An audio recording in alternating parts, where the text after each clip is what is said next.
just a heads up. This is my second time recording this video because the first time all my audio got lost. So I say that to say this. I'm talking to myself for damn near an hour now and I can't take it anymore. The show must go on.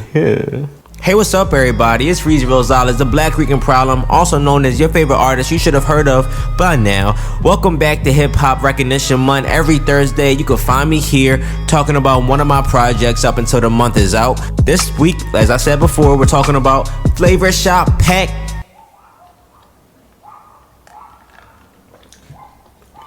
Volume 1. Woo! Even though Volume 1 isn't part of like the official name, I still call it that because it was originally called Free Flavor Shop Pack Volume 1, but C's was like, yo, that's a mouthful. I don't advise you to do that. I just shortened it down to Flavor Shop Pack. What am I saying? What we gonna start off with? All right, I'm a 90s baby. We could start there. I'm 90s baby. I was conceived in 96. I was raised in the 2000s, but you know, the transitional stage. So I was around for a few years to intake all the golden age 90s vibes from everywhere. Growing up, I was able to witness the Lil Waynes, the 50 Cents, even down to Timothy De La Ghetto. I don't know how to pronounce your last name. Tim Changaratsu?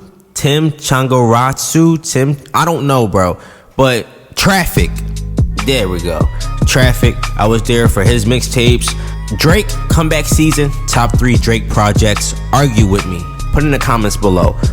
I was just around to see how mixtapes were, but then I also was around to see how they evolved to becoming albums and albums becoming mixtapes and starting to blur the line where the only difference is intention and business plans with said project. But I'm still a firm believer in a mixtape. You out here fucking other niggas beats up. I'ma continue that because that's what I like. I'm a rapper's rapper. I care about lyricism. I care about bars. I don't care about how many melodies and how much auto-tune you got. As a rapper, if you can't spit bars, don't talk to me. That's how I big bank take low bank. That's how I fail. Don't talk to me. In high school, I started releasing projects. 2013, I released my first project. It was mostly freestyles. And as time progressed, the more mixtapes I put out in high school, the less freestyles they had came to the point where it was all original. So like free beats and shit like that. 2016, December, I put out Coffee Nights. I've talked about that before. I put out Coffee Nights. At that time, for like the past month, there were weeks where I would go nights without sleeping. I'm pretty cool. You know, that first year after high school, you're like, I can do whatever the fuck I want. So I'm not in school no more. And I'm just drinking coffee at night. I'm just drinking coffee at nighttime. I'm just drinking like 2-3 cups of coffee at night. I won't go to sleep till like 10 o'clock in the morning. What am I doing up?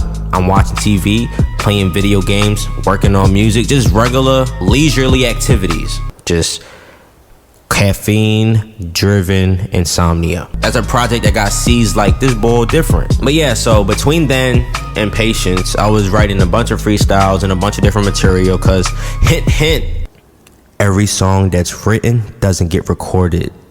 Every song that's recorded doesn't get released. Oh my God. They will have to kill me for this information.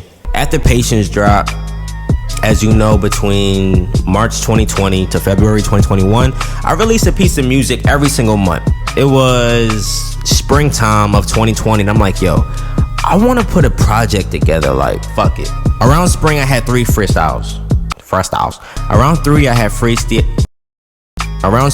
3 freestyles that I was really fucking with. I had Diced Pineapples by Rick Ross. I had 4 actually. I had Shooters by Tory Lanez. I had Monty Booker, New Chapter, and then I had Trapped In by Reason. And I was like, you know what? This is cool. I wrote Trapped In after I wrote Trapped In after I released Patience. That's why at the end of Trapped In, I actually name drop Patience because I can't come up with any examples right now. After somebody releases an album, whatever singles they do or whatever features they do, they'll rap about something and then bring up a topic or bring up a piece of their album in that, kind of like an Easter egg. Oh shit, I didn't even bring up, oh my God. So 2018, 2019 in the summertime, I write a draft day freestyle. The reason why I say RIP Jameer, as you heard last week, and if you haven't heard last week, go make sure you check out my Badlands video where I talk about the history of that project, basically like I'm doing now for this project. My man's got killed. One of my fondest memories, we in Miss Lucas math class. He was like, yo, you heard that Drake Jay-Z diss? I'm like, nigga, what is you talking about? Because by that time, the last project that came out was Nothing Was the Same. Jay-Z was on 2 of 3 Drake's albums. Not 2 or 3, 2 of 3. They cool, they Gucci. So I thought.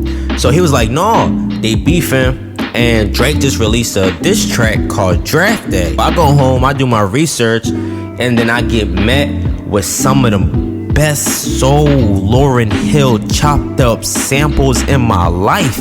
I am not gonna do the justice, but I'm gonna do it. Watch out, watch out. Look out, look out. Watch out, watch out. Some shit like that. I hope I don't get a copyright infringement, but bro, that beat gave me life. Drake was rapping the way that we want Drake to rap, my nigga. I was like, oh shit, this nigga really throwing shots. Continuing on with the story, he's the one that put me onto that song, and to this day is still one of my favorite Drake rap records. Draft Day, top 5. That song holds a special place in my heart for those 2 reasons. Anyway, 2019, between August and October, there was a contest on BeatStars, and it had Kato. He produced like 7-8 beats, and I think it was like a pay for submission type of situation. Outside of my personal life and other business shit, I ain't had the funds for that. So by the time I had it together, the contest entries was already over with. So I'm just sitting here with a dope ass beat with a terrible ass name. Yo, Kato, why we here? Let me ask you a question. I don't know if you're watching this, but Kato, why did you have to name that beat Moist? I just want to know. So spring come around, spring 2020. I got a handful of records. I'm like, yo, I just want to bring hip hop back to the roots of hip hop. When Lil Wayne used to hop on niggas' songs, you forget who the original artist was, or you forget that there was an original song. And that's just what I want to do. Every time I do a freestyle, I always hold myself to a bar like, has to be on par with the niggas you freestyling, or better. And if it's not either one of those, no point in putting it out. So every freestyle you ever hear me put out, that's only because I felt like it could hold its own against the original, or it's better than the original. I never put out no freestyles that be like, eh. And if y'all say, eh, y'all some motherfucking liars. I said it, yup. Fun fact, the intro to my Reason freestyle, the pop shit portion, that was originally on my Draft Day freestyle. Cause my Draft Day freestyle had like 3 different beginnings to my verse. One of them was one of them was ass, and one of them was what you hear. I forgot how I even thought to bring those up, and I'm like, oh, that shit sound kind of fire. No Philly Badlands, walk around the hood like I'm the man. Walk like just the way that went with the production. I'm like, oh, I'm keeping that for this. I wrote Reason freestyle after the whole George Floyd thing. That's why Reason freestyle, the pop shit portion, is more aimed at like a conscious aspect. I started it off with just rapping because I wanted to rap, but I also wanted to get some shit off my chest. I was like, yo, Trapped In, I got that shit.